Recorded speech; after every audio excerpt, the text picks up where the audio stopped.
தமிழகத்தில் கடந்த மாதம் 30ஆம் தேதி முதல் வீசத் தொடங்கிய பெஞ்சல் புயலின் காரணமாக பரவலான மற்றும் கடுமையான மழைப்பொழிவு தமிழ்நாட்டின் வட மாவட்டங்களில் இருந்தது. குறிப்பாக விழுப்புரம், கள்ளக்குறிச்சி, கடலூர் ஆகிய மாவட்டங்களில் இதன் தாக்கம் மிக அதிகமாக இருந்தது. திருவண்ணாமலை, தருமபுரி, கிருஷ்ணகிரி ஆகிய மாவட்டங்களின் சில பகுதிகளிலும் மழையின் அளவு வழக்கத்தை விட மிக அதிகமாக இருந்தது.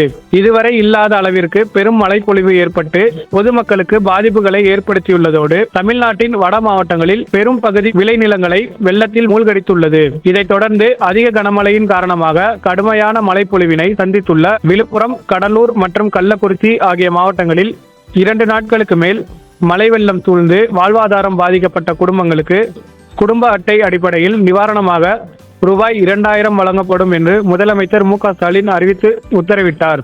இந்நிலையில் பெஞ்சல் புயல் நிவாரணத் தொகையை வழங்குவதற்கான டோக்கனை வீடுகளுக்கு நேரடியாக வழங்கும் பணி இன்று முதல் தொடங்கப்பட்டுள்ளது. மேலும் செய்திகளை தெரிந்து கொள்ள Tamil media 360 follow and share பண்ணுங்க.